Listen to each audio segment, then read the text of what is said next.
All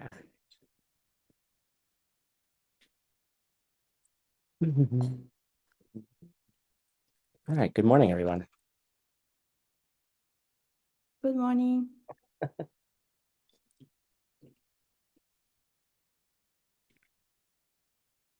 Let me see your faces. Thank you. All right.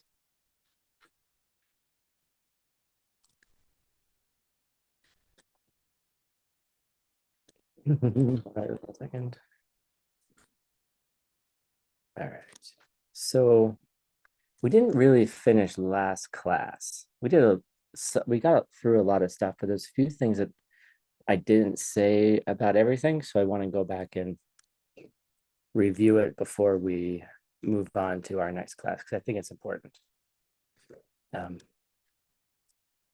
main thing is that we were talking about offering, right? We were talking about the preliminary practices of being a bodhisattva. And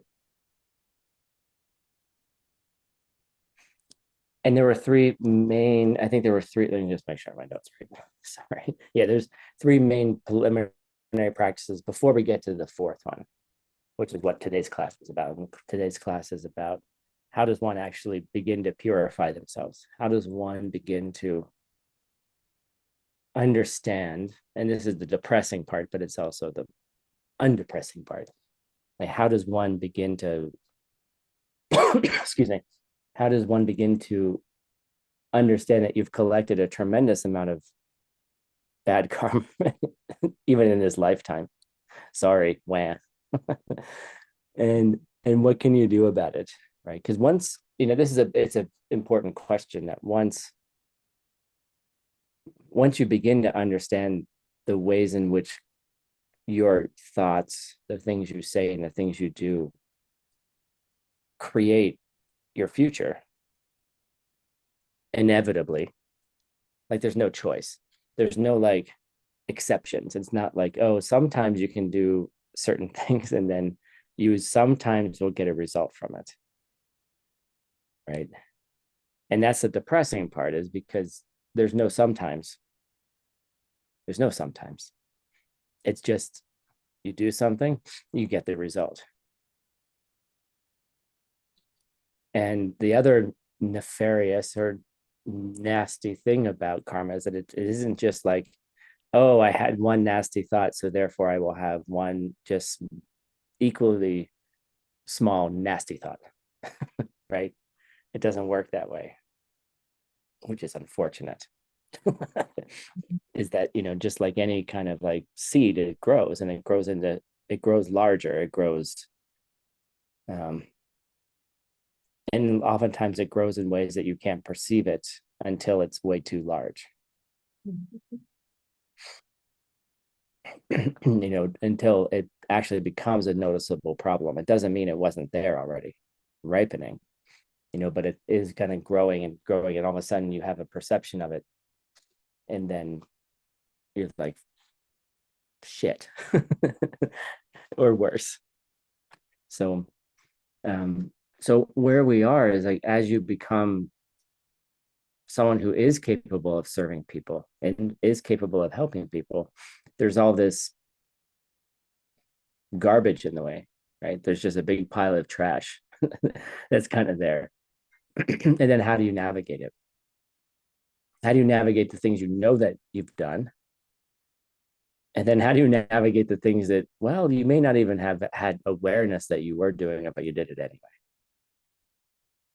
right? And all those things just grow, and they just grow uncontrollably. and and then one day you're like, oops, there it is. And as your practice gets stronger, when those things ripen, your mind immediately goes to, or pretty immediately, or after some time, or after a couple weeks, that you go, oh, that comes from when I did this bad thing, or when I had that thought, or when I did, I said that mean thing to somebody. So as your practice gets stronger, you start making the correlations. You start feeling the correlations, you know. But what do you do when you have a storehouse of those things? And then what do you do when you're at a dinner party and you make a mean comment to somebody that you thought was funny, but actually offended them? Right? What do you do in that moment? Right? And so that's what we're going to do today. But I want to go back a little bit to the preliminary practices, which are offering, prostration, and going for refuge. And specifically, I want to talk about offering because that's becomes the, it kind of becomes the way that we, it's it's like offering is a form of the first perfection, the perfection of generosity. So how do you get used to giving? And there's there's a whole advices about, well, Tim, I don't have a lot to give. Well, that's not what it says in the sutra. It doesn't say, well, Tim, but that's my translation. It's like, well, Tim, how do I don't have a lot to give. I don't have a lot of money. I don't have a lot of things. Um, how do I give?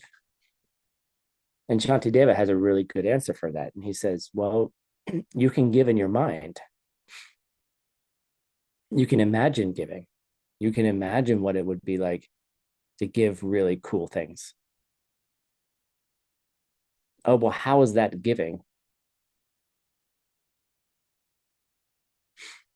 So part of giving in your mind, like when you think about your teacher, when you think about the Buddhas and the Bodhisattvas, the high beings, like especially the Buddhas and Bodhisattvas, like, do you think, can they hear your thoughts? Can they hear you? Okay, good. So maybe they can hear you. And if they are a Buddha, they probably can hear you. So then you're like, oh, I'm going to emanate all these things for you in my mind. Right. And so you have to kind of get used to this idea that you can give in your mind and not actually give a thing.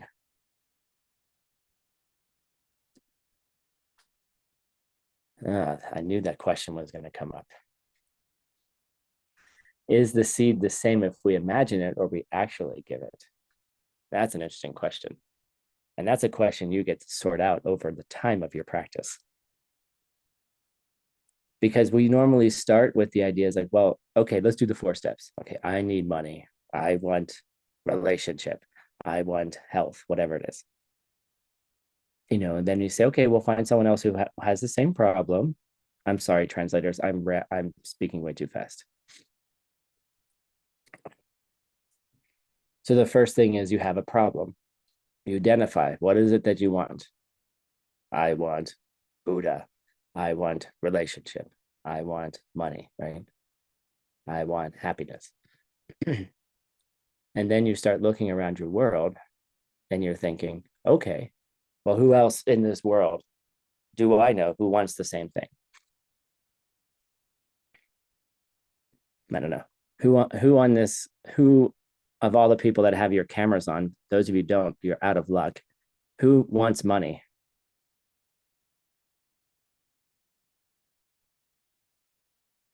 Okay, there we go. Good. Those of you with your cameras off, sorry, too bad. You can't participate in this activity. Jill, thank you for the Christmas ornament. I just got it. Thank you. I said that, well, look how fast you all turned on your cameras. That was nice. I want money. I want money. Right? So you look around your world for someone who needs or wants the same thing you do. And a lot of people say, well, look, I can't find that person. They don't want the same things as I do. They don't have the same problems as I do. I would like you guys to take that stupid idea out of your head. Because everybody literally wants and needs the same things. You just haven't looked hard enough because maybe you were just whining about your own problems. Put that on social media, Anastasia.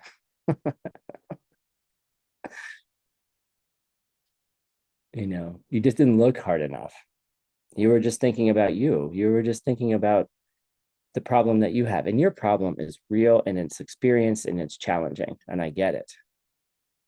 Right. But you just didn't look hard enough. Somebody else wants the same thing as you do.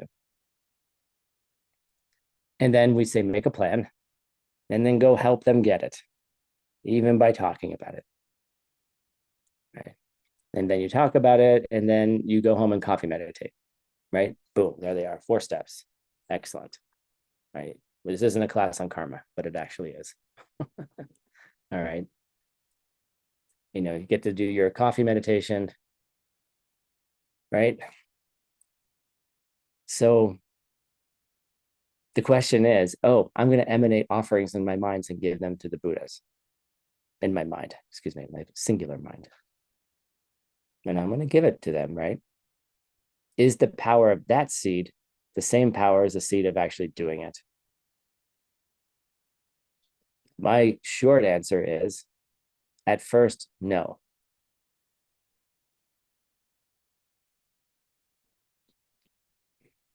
But what happens to your mind if you start thinking about making offerings to Buddhas?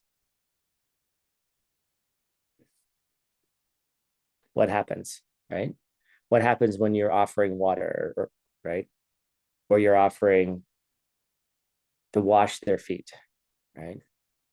Or you're offering flowers, or you're offering incense, or you're offering lamps, or you're offering perfumes, or you're offering foods, or you're offering sound, or you're offering clothing, right? What are the different, what is it about doing that is very powerful, even for us mortal minds, right? Who need to give things to get them back, to plant the seed more powerfully. Right? What does it do to your mind? Okay. So there's Shantideva goes through a tradition. Hi, Roxana. It's good to see you. Her Tibetan's probably better than mine now. So there's 12 general kinds of offerings that you can make. And I want to talk about them. You can make in your mind and give to your teacher. Right? So the one is the offering of bathing, which we talked about last week. There's a whole ritual that you can think about, to bathe the Buddhas and the Bodhisattvas. Okay. I had a question come up about like, Tim, it's kind of inappropriate to bathe your teacher in our culture. And I said, yes, you're not actually bathing your teacher. Okay.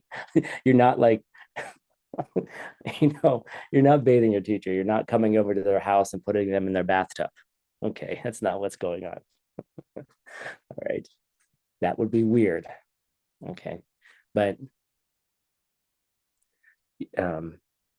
you can also like, what if you're offering, washing your lama's feet could be a very intimate and holy practice, right? And that's sort of what in ancient India, what they're kind of talking about. Like washing someone's feet is a very beautiful thing, right? Now, we don't wash like in my culture, we don't wash each other's feet. Like don't touch my feet, okay? Right? That's not the point. The point is that you're imagining such beauty and such purity that it goes beyond like our cultural norms of what's inappropriate, right? Right. It's not appropriate to like put your llama in a bathtub and wash them. Okay, that's weird. Okay. Like, that could be a sacred practice between partners, right? You can imagine that kind of practice, but it's not a thing that we do. But imagine like a complete pure being that you're bathing. Like it's not sexual, it's not weird, it's not culturally inappropriate. You're imagining washing a pure being who's like, yeah, wash me of my impurities, which I have none.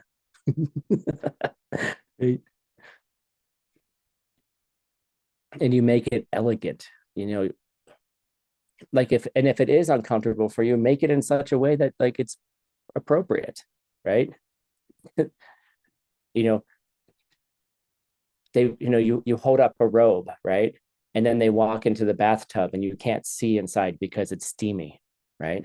And then they come out, and then the offering angels put robes back on them, and they come out, and you just dab their hand with just the towel dabs their hand, and because they're Buddhas, it dries their whole body. And then you just open up the perfume, and right, and you blow it over them, right? It can be beautiful, right? Imagine beauty and perfection and purity, and you're offering it with your mind because you're the one who's also beautiful and perfect and pure. Okay. And so in all of these offerings, you can just imagine the purest of objects, like you're the other 11. Fine clothing, jewelry, ornaments you can put on them, right? Like rings and earrings, necklaces. You can get creams that they can put on, right? Get the most expensive cream for your face, right? that you put on at night to get rid of the puffy things under our eyes, right? And offer them to your teacher, right? Imagine buying, going to the most expensive shops and buying the most expensive creams and then offering to their teachers, right? Oh, nice painting. Yeah, they wash Buddha statues, same thing, right? Offering of flowers, offering of incense, right?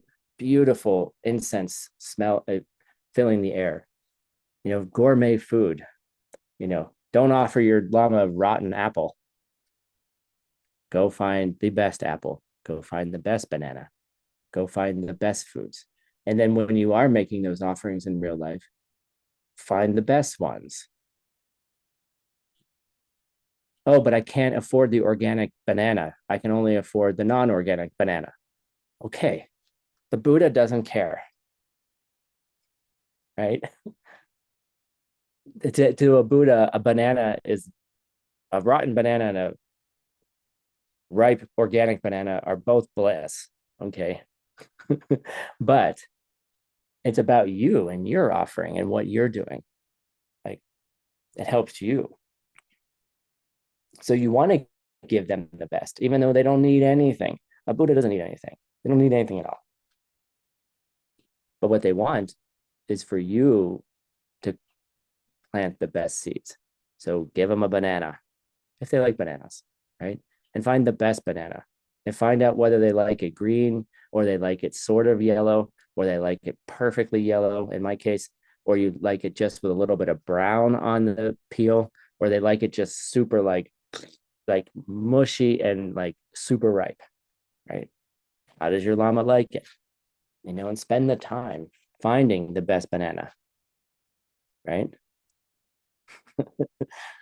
you know, find the best flowers, find the best incense, you know. And then people ask me the question, well, what if I'm wasting money? What if I should be using that money on something else? This is where you have to be, shrewd in your practice. Like if you only have $10 for the day and you need to eat, and the banana costs 50 cents, or the banana costs $5, like you have to also take care of yourself too. Like, and those are things to learn to balance. And then there's these things of acts of truth and just doing it with complete devotion and power and clarity of wisdom that you can get into those practices later. And if you want to talk about them with me, we can at some point. Like,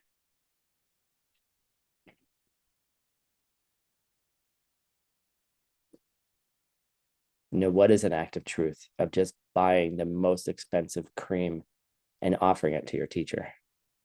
And it's a little uncomfortable for you. Like, what is that about? We can talk about that later. But for now, like, give what you're able to give. If you can only give a vegetable, give a vegetable, right? I can only give a one small leaf of my cilantro, bunch of cilantro. I can't give any more than that.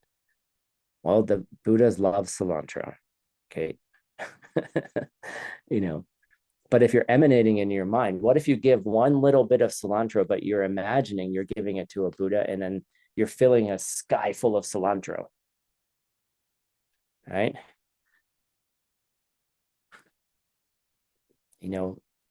What is the power of that? Oh, I'm giving a little leaf of cilantro, but I'm imagining a sky full of cilantros, right?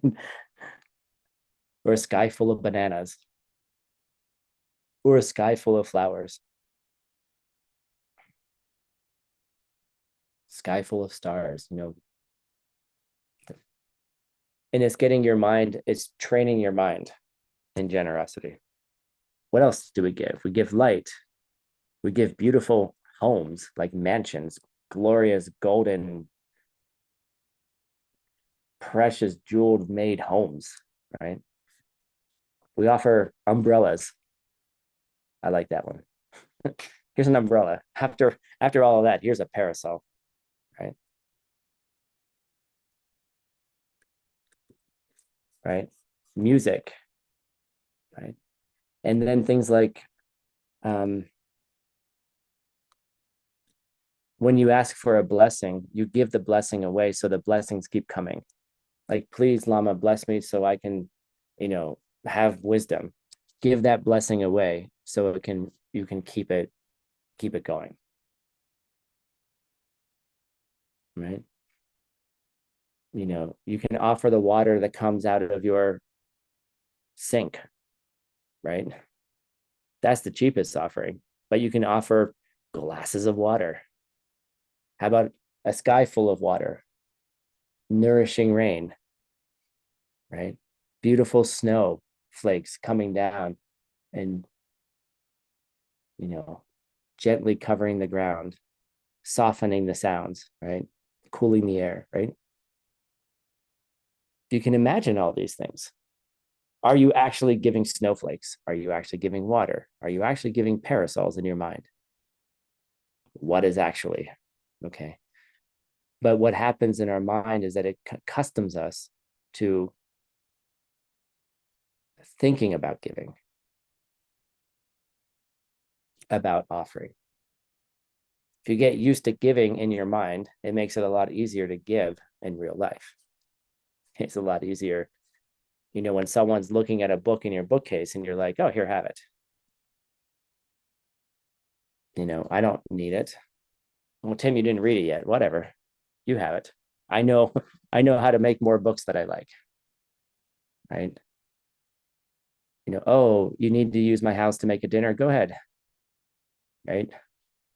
Messing everything up. And I'll joyfully clean it up after I get irritated. Right. But it changes your giving. Like, oh, do I get irritated about the dishes left in my sink? Yes. Until I think about the offering that was made.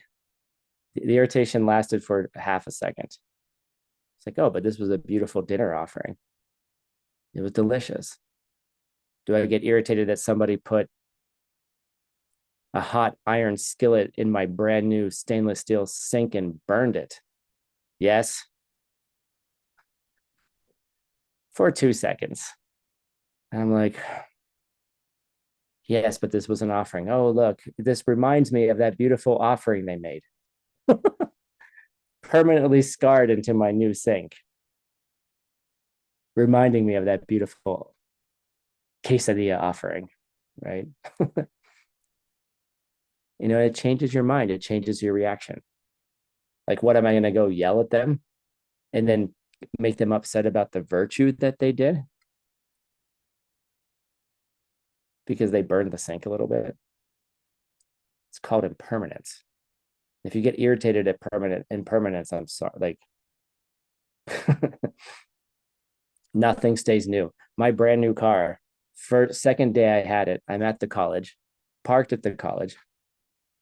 First thing that someone does, they pull up next to it, they open their door, and they slam their door into the side of the car and scratch it. And they looked, I was standing there when they did it. And they looked at me, they looked at the car, they looked back at me, and they said, well, nothing stays new forever, Tim, and slammed their door and walked away. And I was like, what do I, like, like, I'm like, could you be a little bit more careful? Could I have at least new for 3 days? Right. No, the moment you get in the car, it's not new anymore. It was not new. There were there was dirt on it already. There were bugs on it already. I already started wearing the seat down by sitting in it. Right? It's already old. I just didn't see it yet. My sink was already old. They just made it older. Or did they? All right. So these offerings, it trains our minds to get out of this mode of self-cherishing, of only taking care of yourself. Oh, so I'm just imagining giving offerings to imaginary beings called Buddhas. Okay, maybe that's one thing that's going on. Or maybe something else is going on. Do you believe a Buddha exists? I don't know. I've never seen a Buddha. But logically, I could probably say, well, it makes sense that maybe a Buddha exists. So I'm going to start giving things to them in my mind, and I'm going to start practicing doing it. And look, even if Buddhas don't exist, the practice makes you less self-cherishing. It makes you more generous.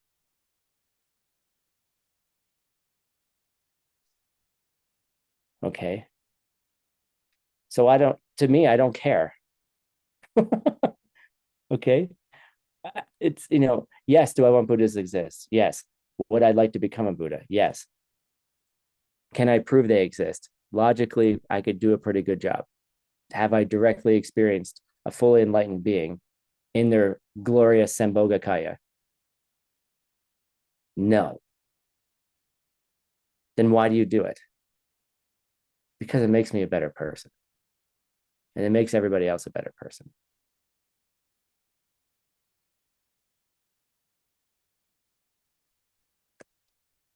Try it.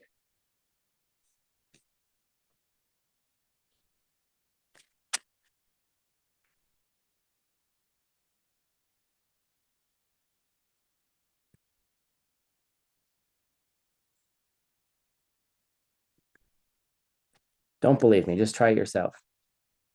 And then see what happens. See if you become nicer. See if you become kinder. See if you become more generous. And then let me know. And if you become meaner and you become more of a jerk and you become more selfish because of it, let me know too. And then I'll probably tell you didn't do it right. Okay. So the last thing in that class that we didn't talk about was, how does going for refuge actually help you? I go for refuge in the Buddha Dharma Sangha, right? Oh, Buddha, I go for refuge in you. You're going to save me. Oh, Dharma, I go for refuge in you. How does going for refuge actually help you? Can a statue help you? We talked about it early on, but I want to review it a little bit.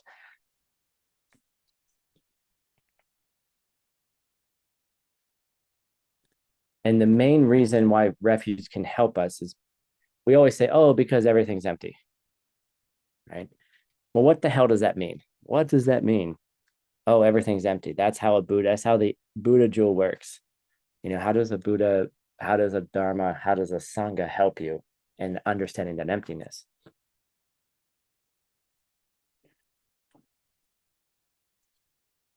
And it comes down to, mainly, that it helps us understand the karmic consequences of doing bad things. So when you get angry at somebody, like this person, this is my favorite picture of the whole class. This guy is pissed off because somebody, he's reacting. Okay. I was trying to find a picture where he had his hand out the window, right? At another driver, right? But it's the Uber driver. Okay, this is the Uber driver mad at you. Okay. This happened to us in Japan. It didn't happen to me directly. It happened to Francisco and a bunch of other of the ACI staff. The Uber driver got so mad at us at ACI because we're like, one more thing. We have one more thing. And like Francisco keeps bringing these boxes out of the venue. Right. And we're making the guy wait. And Japanese people hate to wait. Um, and then the guy screwed up the directions and took them up into the mountains and then brought them right back to the starting point. And they were like, dude, that's not our hotel. And this guy was so mad, right? Like the story, like it was so funny to hear it. But the idea is that like it's actually funny when like if you actually think about the karma that someone's planting when they get angry or when you get angry, like that's what going for refuge is.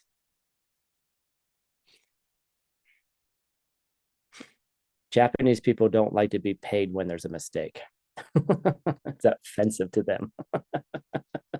I'm just, oh man, oh man, it's hysterical. But this seeds that you plant, if you understand that you're going to have a result, that's what refuge is. That's all that refuge is. That's all that refuge is. There will be a result, right? And that, if you understand there's a result, you understand that doing certain things will create things that maybe you want or maybe you don't want. I don't want irritating taxi drivers. I want taxi drivers to help me load everything in the car, right? I want them to be happy to drive me. I want them to drive me where I want them, where I'm supposed to go, right? you know, don't get mad at taxi driver when he's mad at you, right? And I know the team wasn't mad at them. They were like trying not to laugh because they understood what was going on. Like, and it becomes sometimes really funny. Like when somebody gets upset and they start yelling at you and you can feel the karmic correlation, it's actually, there's a humor to it. You're like, oh, this is perfectly just. And wow, I was that jerk. And if you get really good, it kind of becomes funny. Now, don't laugh at somebody when they're yelling at you because that's a different, like, that might be a different karma that you're planting. Okay. But you know why you're being yelled at. You know why you're being yelled at. So just relax. Trick of the trade. If someone's yelling at you, ask them if they're okay. Or ask them if they're having a bad day. Not sarcastically. Okay. Disarm the question. Right? Disarm the yelling. Right? Is everything okay? If someone's yelling at you, you can also respond in whispers. Then they have to stop yelling to hear what you have to say. Okay. There's ways to disarm an argument. You also want them to stop yelling because then they're planting bad seeds too by yelling.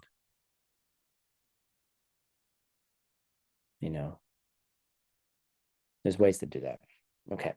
So the whole point is of taking refuge is, wow, don't do that because that will create a bad seed. Or how you stop yelling at yourself? That's an interesting question. Are you yelling at yourself out loud or are you yelling at yourself in your head?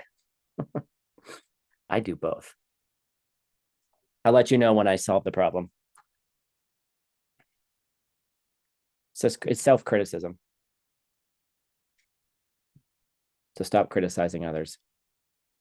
Typically, that's what it is.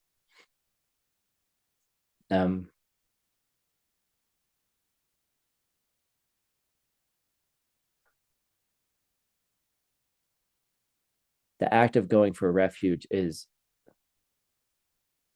an understanding that the things that are going on right now, the things that I'm experiencing are causing more. And what do you want to cause, right? So the thing is, let's say you are that taxi driver, right? This is just extreme. I picked it out because it's extreme, right? But we're doing this all day long. Well, I'm doing this. I don't know about you guys. You're probably perfect. I'm doing this all day long. Little micro irritations with people. Can't believe you burned my sink. Can't believe you left the dishes. You're so irresponsible. Right? What is that creating? Then it's like, then I'm sitting there washing the dishes. I'm like, God, I've done this before. This is just me. You know, everything around you is you. It was you. See, it was you. So it's just you. Like, you could walk up to I know people that walk up to a dirty sink of dishes and they just turn into a ball of joy and they love it. Who turns into a ball of joy when they have to clean something? Look at Janet. Oh, look at that. Well, we got a thumbs down. Janet raises her hand, right? Like, some people get super excited. I get to wash the dishes. Other people, like me, hate the dishes. Actually, I like washing other people's dishes. I don't like washing my own dishes. It's weird. I can go to someone's house and be like, I'll wash your dishes for you. And then I enjoy it. But my own dishes, and I know why I don't like to wash my dishes, because I was criticized as a kid for not doing things correctly. And if you didn't do it exactly the way it was supposed to be done, you got yelled at. So if I go to someone else's house and wash their dishes, they're usually grateful. So I might not do it the way they want me to do it, but they're so grateful that I'm washing their dishes. Well, usually, right? But you could have a million different reactions to the dishes. You could ignore them, you could love them, you could hate it, you can, and everything in between, right? So there's nothing in the washing the dishes that is inherent to washing dishes. It's what you bring to it. And then you're just planting seeds while you're washing dishes. Do you upload good emotions or do you upload bad emotions?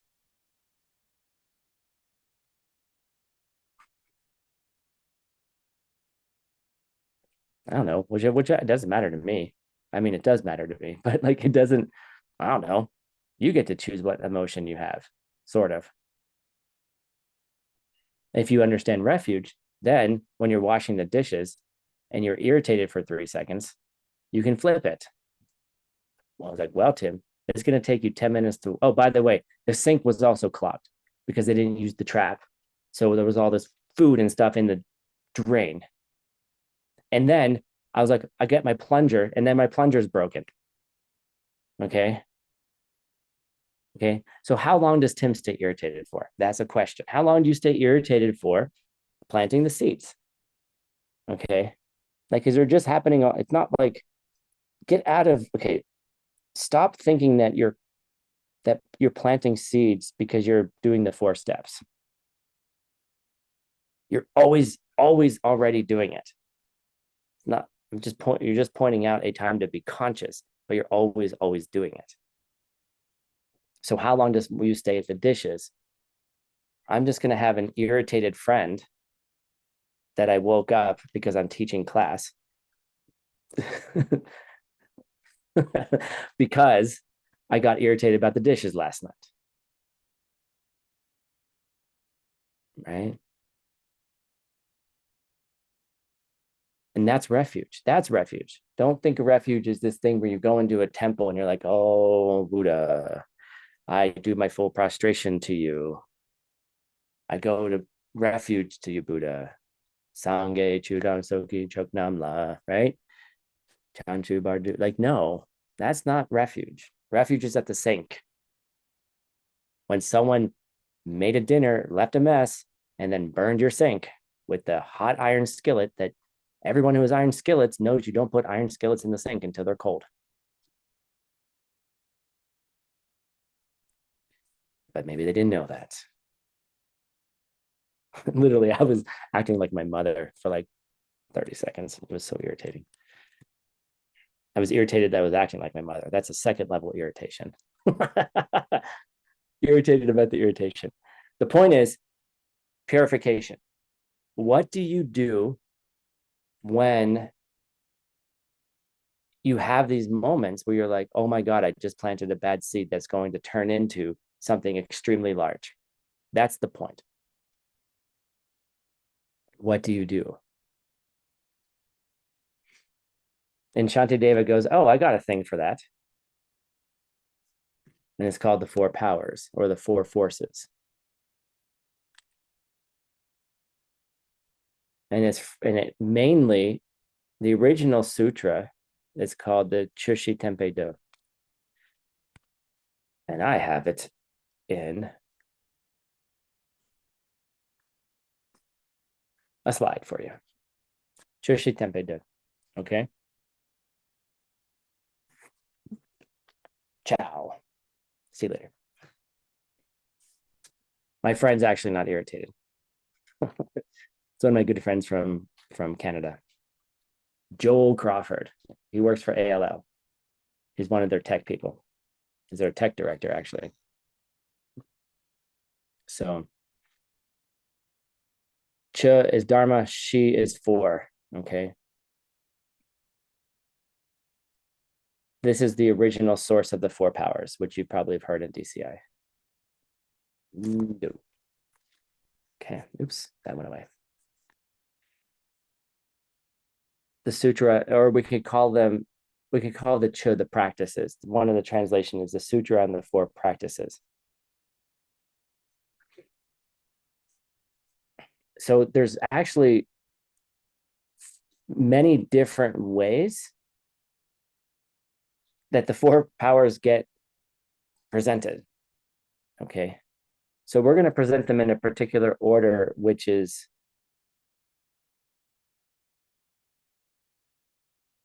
a particular picture, or excuse me, a particular order that's a little bit different than what we're used to. And then you can think about it. Like, why in different places does the four powers appear in different orders? And what's the benefit of practicing them differently? And that's for you to sort out. Okay.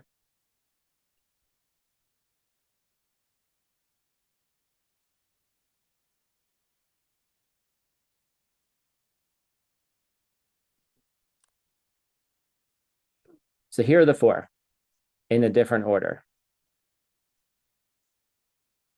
The first one, the first power is called the force of destruction. I've got a picture for this. I like my pictures. I don't care if you guys don't like them. They're supposed to help you remember them. If it creates a strong reaction, it's implanting the Dharma in your mind. Okay. So, force of destruction. Okay. You're destroying something, right? We'll talk about what it is in a second. The second one is the force of foundation. And we're going to go back. We'll go through them. I'm just giving you the order first. The third one is the force of the antidote. All right. And this is like when you're sick and you take a medication, right? Or when you take poison and the antidote, like it's literally that. The poison, here's the antidote. And the fourth one is the restraint force, being restrained. Okay. So let's go through them. The force of destruction. Oops, that's not the picture for force of destruction. Right.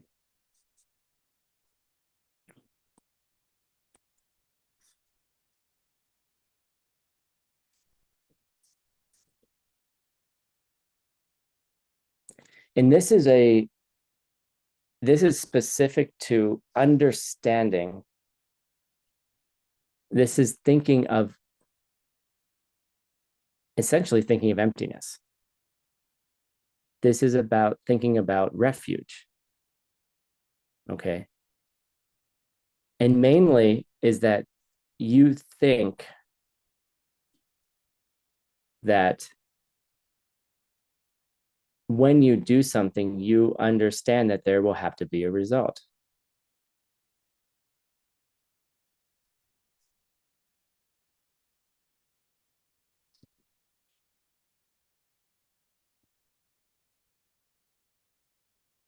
And if you understand that getting irritated at the sink will create more irritation, then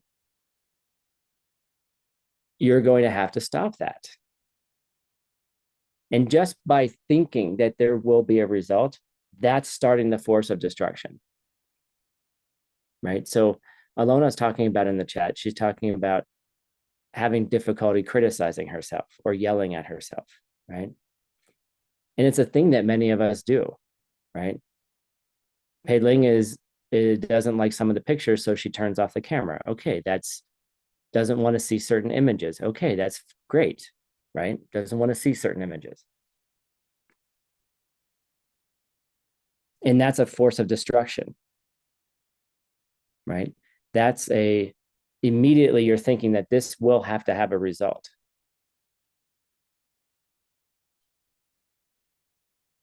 And we call it regret. Like it's regretting in a way, not in a depressing way, but in a way that you say, I will have to see a result, period. And it's a result that I don't want to have to see.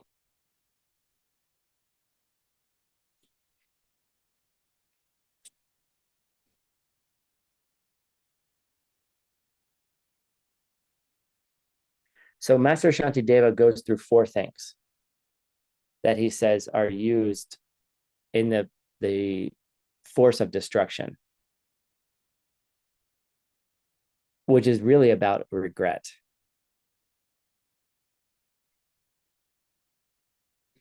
So the first form of regret is, how did this seed get planted? Okay. So thinking about, how was it that I got irritated at the sink? Okay. Well, I could think, well, someone made a mess and they did this and this and this. That's not where the irritation actually came from. Where did the irritation come from? I may have irritated someone in the past. I may have made a joke at a party that I thought was funny that irritated somebody, that was actually rude. Or I left a mess somewhere else for somebody else to clean up. I don't know. There's a million different things I could have done.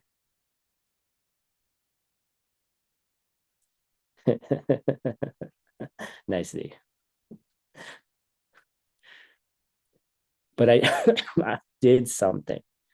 The irritation in the moment didn't come from the dishes or the dirty. It didn't come from that. It came from something I did before. Okay. And I got irritated at the sink. Right. So the first level of regret is understanding that I already did this. It's not that I just planted a seed and I'm going to get more irritation. I already did irritation. I did the irritation. So if you hear yourself yelling at yourself or criticizing yourself, the first level of regret is, I already did that. Now, don't get irritated at your irritation, right? Don't get upset that you did something in the past that created the moment, because that just makes it worse.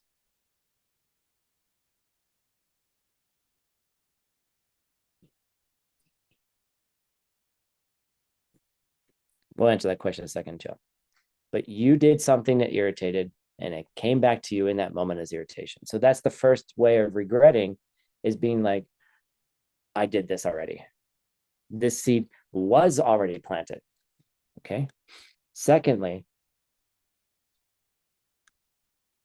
regret. The thing is, then you start thinking of, I don't want this seed. How does it go? Hold on, make sure I got it right. I don't want to have this seed if I were to die. Like, I don't want to take this seed with me into death. I just planted the seed. I don't want it to carry on through my death process. I don't want that. All right. So first of all, you go into the past. So you go to the past. I did something. Boom, go to the future. I don't want that in the way future. I don't want to even carry that into my own death. What if I walk out of here and get in a car accident and die? I don't want that seed. I don't want to carry that seed with me.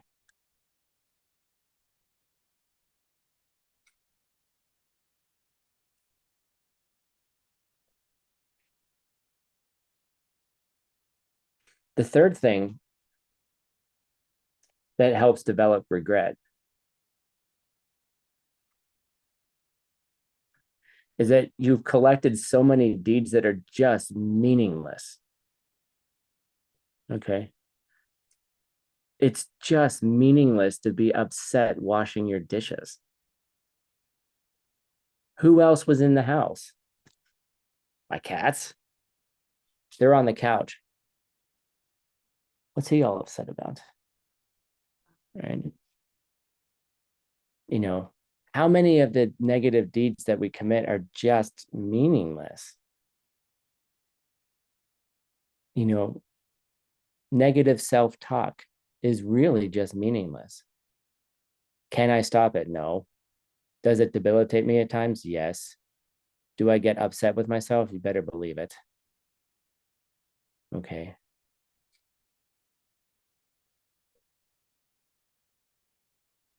No one, the only person hearing that criticism is yourself,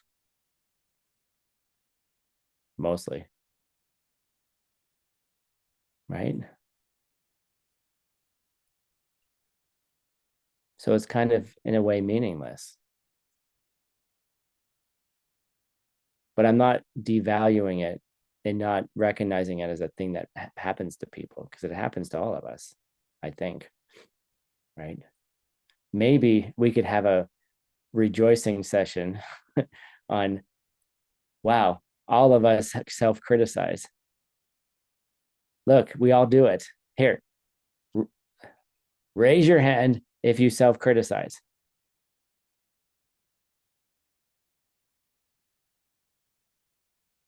Wow, look at that. And there's 100 there's 50 other people who don't have their cameras on. Okay. Look, you want to have a 4-step plan? Go help each other. Isn't it how it's actually a little painful for me to feel this right now? Like, all of us are self-criticizing. What? What? Like, what are we doing?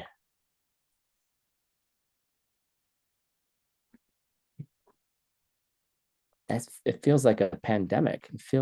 That feels, you know, didn't expect to have that experience, right? We could help each other. Okay.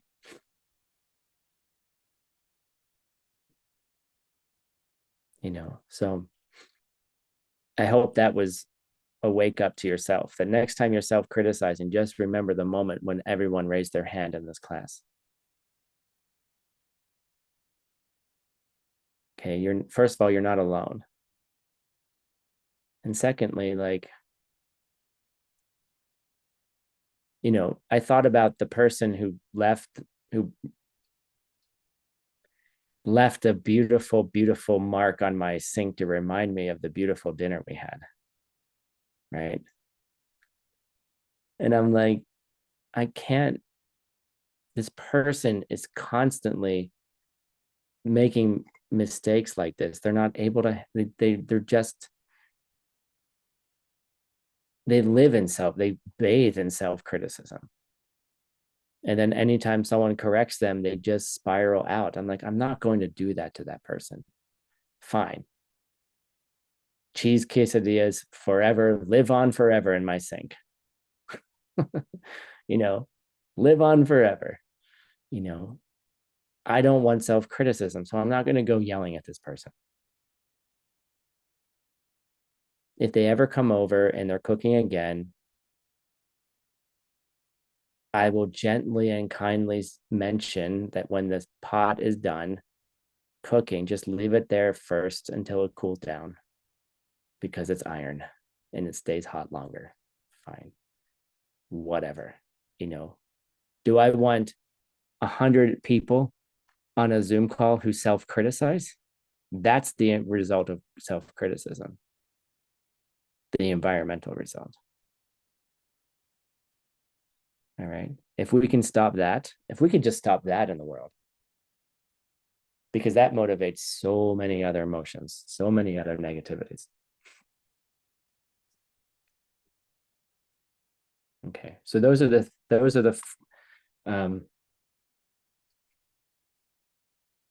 four forces.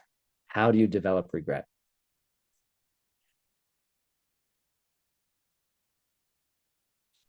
All right. So then the second thing is, in Shantideva is the foundation, right? What else do I have here? Oh, I see. Okay. Right. It's the force of foundation. Okay. I've tried to, you actually, dang it, Claudia, you were listening. I unfortunately, the fourth thing of the the fourth thing of the force of destruction, I have to go look up.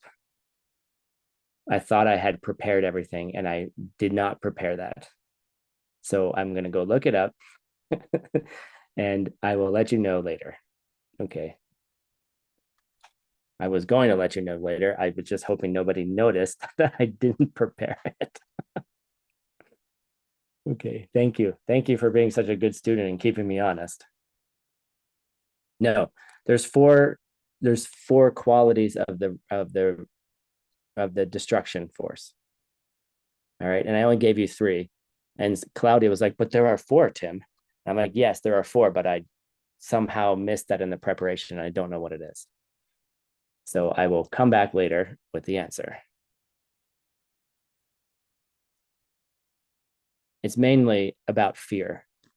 It's about being afraid of doing bad things, but there's more detail to it that I can't remember right now.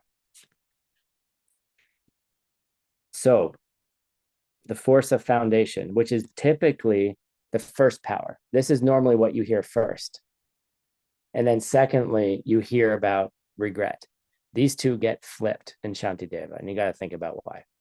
So the first thing you do is intelligent regret, the force of destruction. The second thing you do is the force of foundation. Okay, the foundation forces. And what are the foundation forces?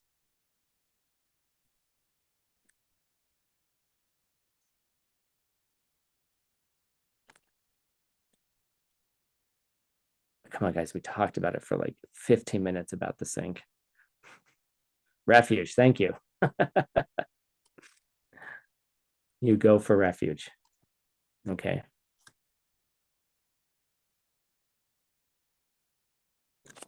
You go for refuge. And in some way, which is also thinking about emptiness, right? Which is also thinking about the thing that you do will create a result.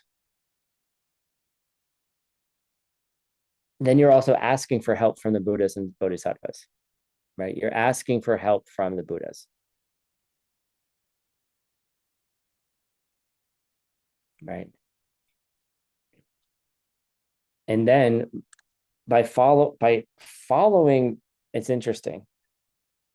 By following the instructions of the Buddhas and Bodhisattvas, that's the force of the foundation, which I think is really interesting.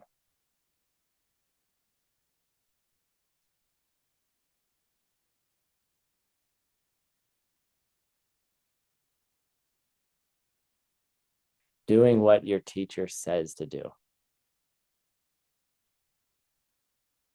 is an act of the foundation force.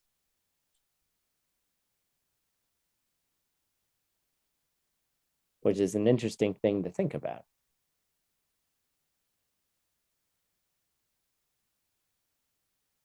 If you have faith in a teacher, if you have a teacher, and what does it mean to have a teacher? What does it mean to be devoted to a teacher? What does guru devotion mean? These are very sensitive topics. Having a guru doesn't mean doing everything the teacher says. Having a guru doesn't mean blindly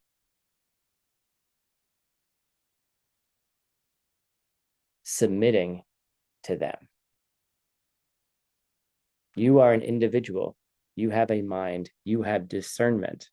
You have to discern what is right and what's wrong. And if a teacher is taking advantage of you, like, you have to look at that, right? In my view, a teacher's role is to help you get to the highest goals. And you may not know how to get there.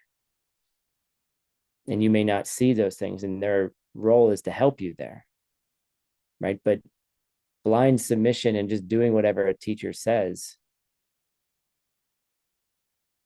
without considering it, that's dangerous. And if a teacher expects you to do what they say, that's also a problem too. Okay. There's a difference between suggesting what someone does and then getting mad when they don't do it.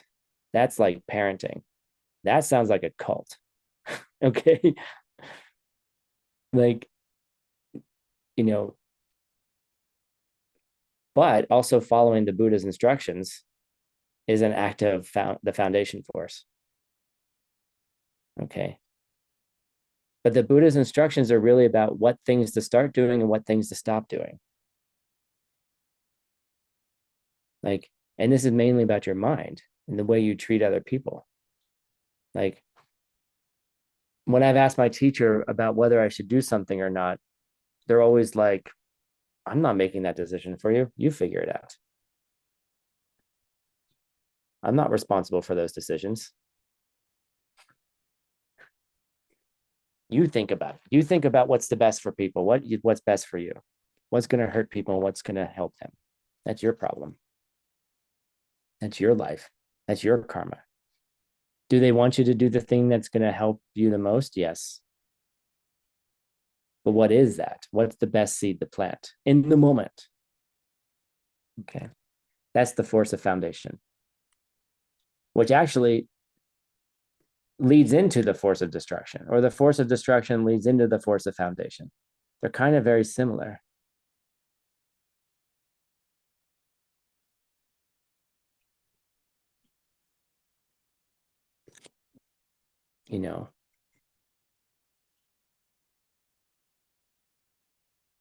And if you have certain reactions to certain things, even if your teacher is doing something, that's also your reaction to it, right? And you have to look at the seed that comes up. Part of the teacher's job is to help you purify things too.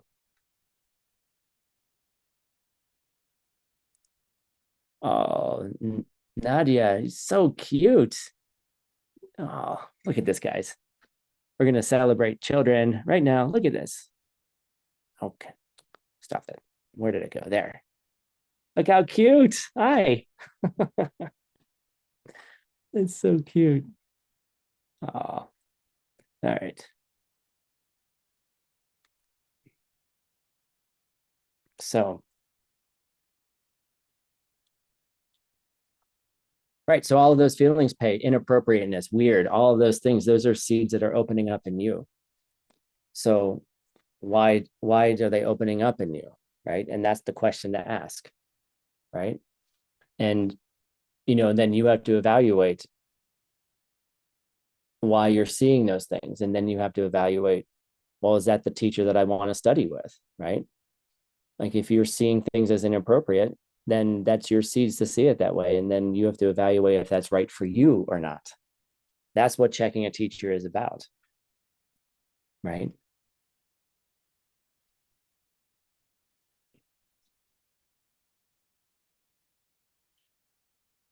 And the teacher-student relationship is uncomfortable. it's the heat's up. It's uncomfortable.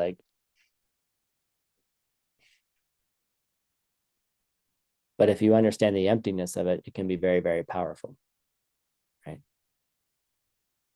Teacher is not a teacher from their own side.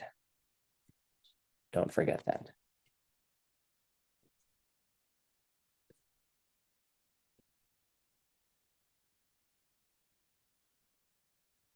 So the third force, this is fun. Okay.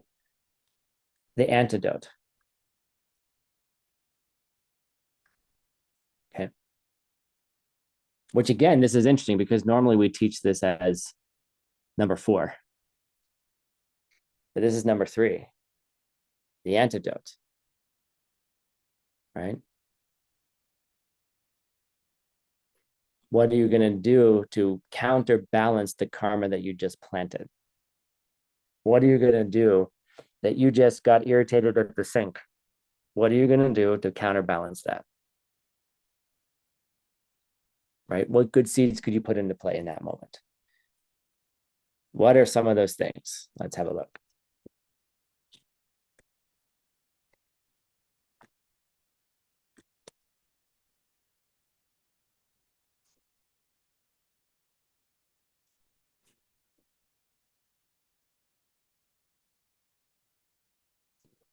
Yeah.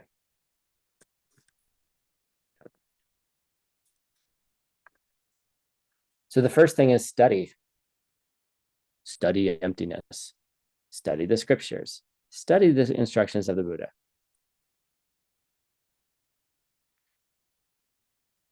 Right? That's a great way of counteracting,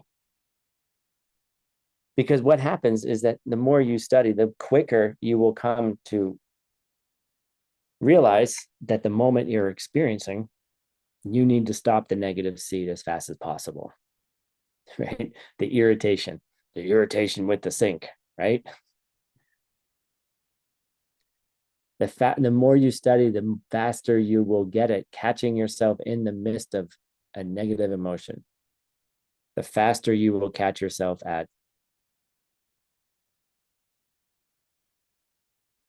continuing something that you actually don't want.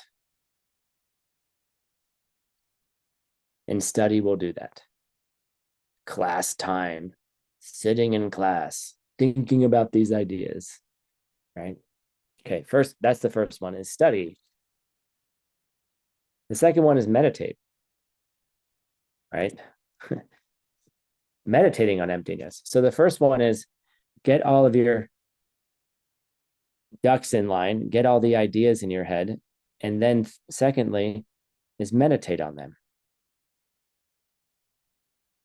Meditate on the ideas. That helps integrate them into you. So then when you do have a negative emotion or something negative happens, you're able to go, oh, that's empty. Oh, that came from something I did before. I don't want any more of that in the future. Bam, I'm going to stop right now. It is so challenging when all you want to do is be irritated. And I want to be mad at you. And I want to tell you why you're a jerk. And you just stand there and you're like, oh, I'm not going to do it. I don't know if you guys have this experience, but it's like the energy of like wanting to tell somebody that they were wrong and that you hurt me and you wasted my time and you broke my sink, my brand new sink. Okay. Excuse me. And I just want to tell you about it. Right? Stopping that energy is like trying to stop a tsunami.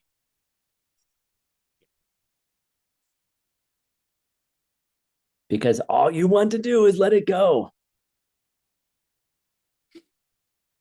But that's where the study the meditation on emptiness, understanding that it came from something before and understanding that it will create something again. It happened before, it'll happen again. So just stop it now. Let the tidal wave just bounce around in your channels. Okay. Do some practices, do some yoga, walk away from the sink. Recognize you're acting like your mother. Okay, whatever, like shuts it up. Okay. Emptiness is one of the best antidotes because you understand that what you're doing will create more of it. And you're like, well, I don't want more of this. All right, go for a walk, Tim. Shut your face hole, mouth, the hole in my face. Shut your face hole and just joyfully do the dishes. Do some twists. Right. I did complain. Someone came over. We actually made dinner. I made dinner with somebody else afterwards. And I did complain about it for 2 minutes. But I was much calmer. I was like, I have to say it. Like, and I didn't tell the person who it was. That I didn't like, I wasn't divisive about who it was. I just was, I need to say this to move the prana. Okay. But I'm doing it to release the prana. I'm not looking for support. I'm not looking for commiseration. And I'm certainly not going to tell you who the assholes were. Okay. So practice in the kitchen. That's why we call it the two husbands in the kitchen. That was really fun for me. I was like, oh my God, this is the kitchen story. Okay. Next thing. Third thing you can do as an antidote force, you can recite secret mantras. Oh, what secret mantra am I going to recite? That's secret. Finish 18 courses. Then I'll teach you some secret mantras. Okay. Very good. You can make physical representations of holy beings. You could paint holy beings, or you can make statues like this one in Thailand. Okay. You can paint pictures of holy beings. You could make, I don't know, whatever representations of them, because then you're thinking of them. All right. Fifth thing you can do is you can make offerings. Why did we spend all this time on the 12 offerings you can emanate in your mind? Okay, there they are. You can make offerings in your mind, or you can help somebody make dinner. I don't know, especially if you were irritated about dinner, right? Make offerings. It's a great way of a great makeup activity. Or you can recite the names of holy beings, right? The stars, famous people, famous holy beings. You can recite their names. Okay. Those are 6 makeup activities. I don't know which one's more powerful, but I would like to suggest that I think meditating on emptiness is probably the most powerful for us right now. All right. That's my feeling on it. Jackie, I didn't see your text. What's an image of, which one was it? Are you asking about? This one's an image of Hollywood with people's famous names. This is about reciting names. This one is about making offerings. This one is about making representations of holy beings.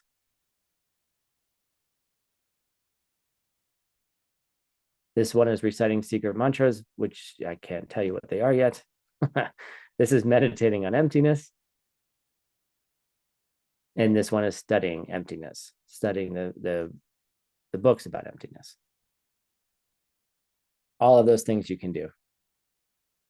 Oh, I can't tell you about that, Jackie. Good luck. Finish your 18 courses. I'll tell you about that later.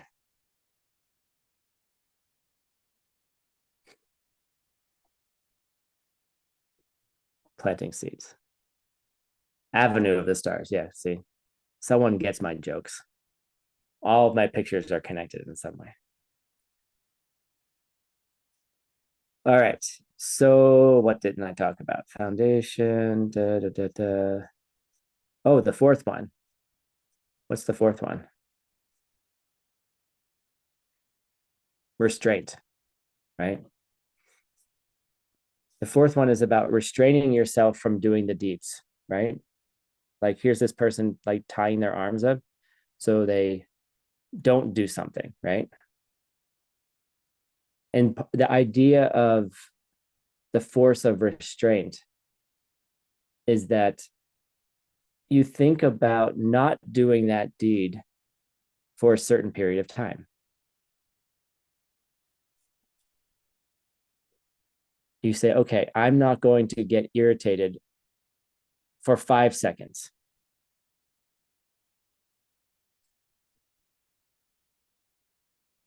Excellent. I just planted 5 seeds, 5 seconds of non-irritation. Okay. So the idea is that if you do something that you regret, that's going to create a negative seed. Or, excuse me, will create a negative result because the seed's already been planted.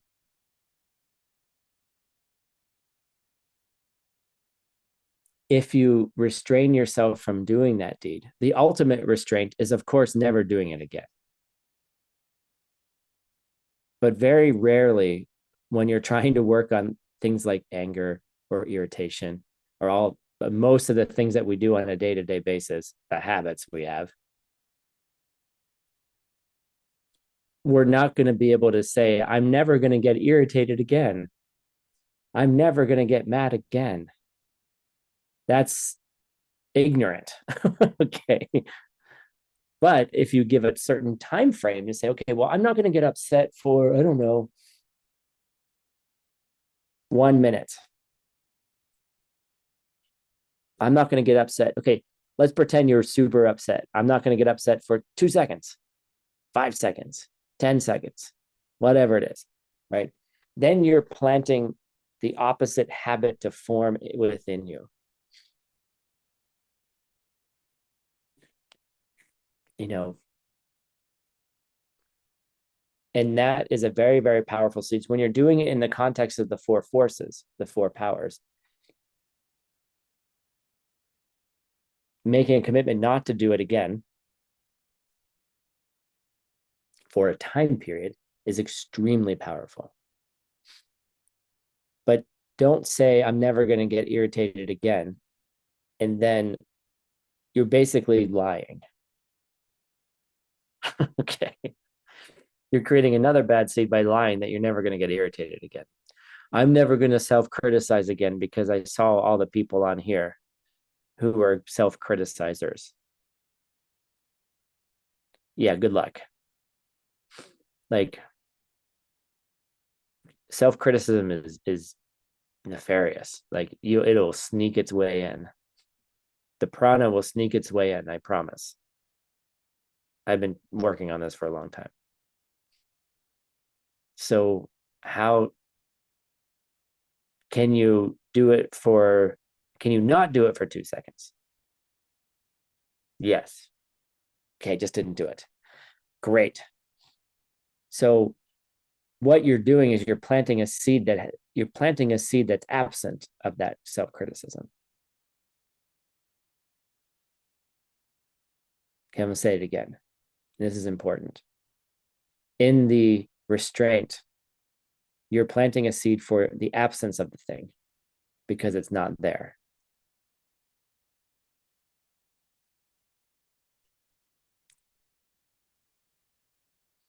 I didn't criticize myself for 2 seconds. It's absent for 2 seconds. Okay, think about that. Meditate on that. Natalia asked, well, which way is the more powerful way to do it? I don't know. You figure it out. Try it out for yourself. See what feels better to you. Why does Shanti Deva do it this way? versus the other way? I don't know. Why is it presented in different ways? You know, see what that does in your practice. How does it feel in your body? How does it feel in your mind? Like, does it feel better to go to for refuge first, or does it feel better to go to intelligent regret first? Does it feel better to do the antidote first before the restraint, or does it feel better to do the restraint first and then the antidote first? Second. I don't know. Think about it. What does it feel to you?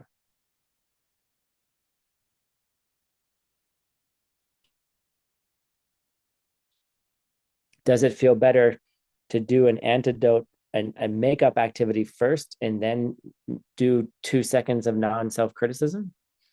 I don't know. It's all up to you.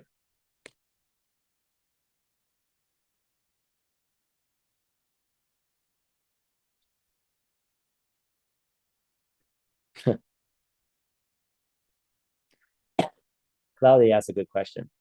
Claudia asked, what's the seed to see people around me accepting help, specifically my help? Which is another way of saying, when I try to help people, people don't want me to help them.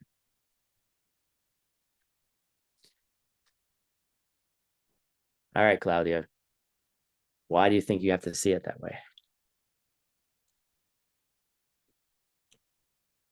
If people aren't helping you, if people aren't accepting your help, in what way are you not accepting the help of others?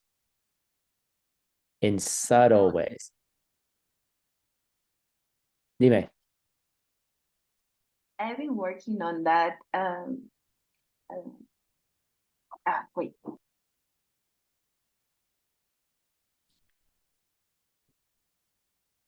Not sure.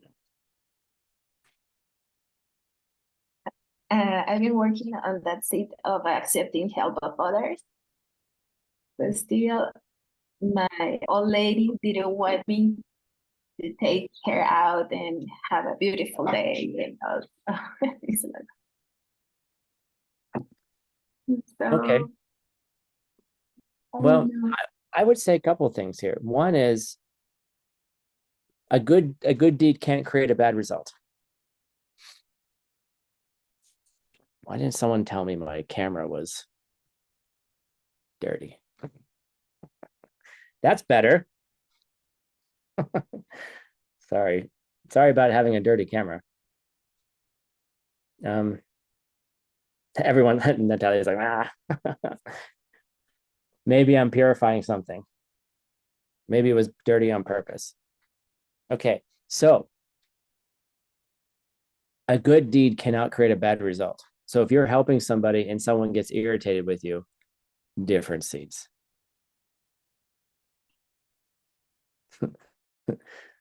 Okay, first of all, like, there's an English expression that no good deed goes unpunished. I don't agree. What we say is all good deeds create good results. All bad deeds create bad results. Why does it look like when sometimes we do good things that bad things result?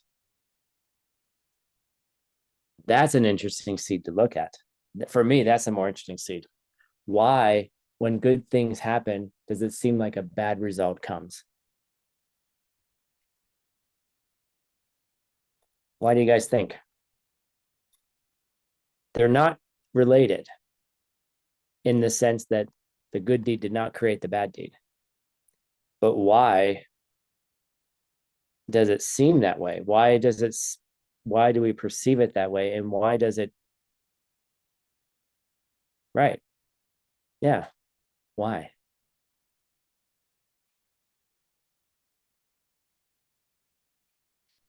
You guys can meditate on it. Think about it. Like, think about, why do we perceive wrong cause and effect? Why? Because it easily could have been, I planted a good seed, a good seed opened, right? Or like, if I planted a bad seed and a bad seed opened up right away, I would understand the karmic correlation a lot faster.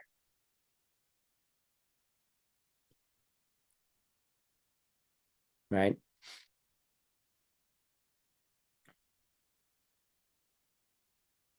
There are the priority of seeds. But I want to get into a more Nagarjuna question. Like, why did we perceive doing a good deed and ripening as a bad deed right afterwards, even though we know they're logically not connected, but we're perceiving it that way? I did something good and I got a shitty result. I've been treating someone amazing and they break up with me. That doesn't make sense. I go to the nursing home to help the old lady and the old lady's like, get the hell out of here. That doesn't make any sense. I don't want the help. Okay, well, there's a whole bunch of different seeds going off, right? But meditate on that. Meditate on why we perceive things in the order in which we perceive them. What is the connection? What's the connection between going to the nursing home, helping somebody, and them saying, I don't know, saying something like that to you, right? Claudia, that's what your old lady said to you, right? She was like, get out of here. And you're like, oh, I just want to help you out. So it's a good question. It's a really good question. So, but I would also say, in what ways did you reject help in the past and it's still coming at you, right? You're still having to see it. Where did you fight with your parents a lot? Or did you're not really list. Here's a good practice to purify that. Start looking for the secret teachings in everything. Who's an angel? Start going around, go into the coffee shop and ask, somebody here is an angel. What are they teaching me? And that, look for teachings where you didn't look for them before. And that might help purify this seed of people not accepting your help or rejecting your help.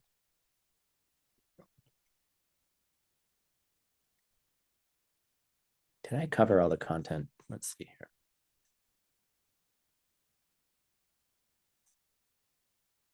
Yes. We'll talk about that tomorrow, next week. Okay, there's one thing I need to look up and I will talk about it in the next class. And I'll talk about that one on the next class too. Cool. You can't do the last question of the homework. I mean, you could try.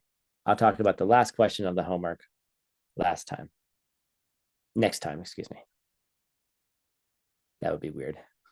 I'm going to talk about it last time. So anyhow, thank you all very much for joining today. Thank you, translators. Thank you, Marina, for coordinating all of that. Thank you, Francisco, for doing all the tech work and all the people recording. Thank you for coming to the class. And I would like to invite you to come to the next class in a half an hour to go through some Lam Rim. It's going to be a lot of fun. So have a lovely break. If you're going to break, if you're going to not come to the next class, have a wonderful rest of your day or night. And we'll see you soon. And so let's say goodbye to everybody for now. Bye, Tim.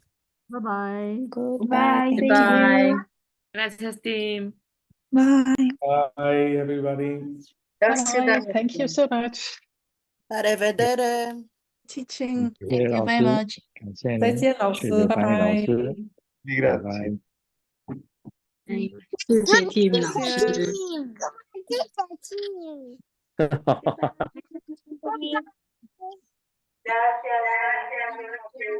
We love you. Really? We love you. Oh, who is? Thank you. Super cute. All right, everyone, take a little break. See you in a few. Спасибо большое, пока.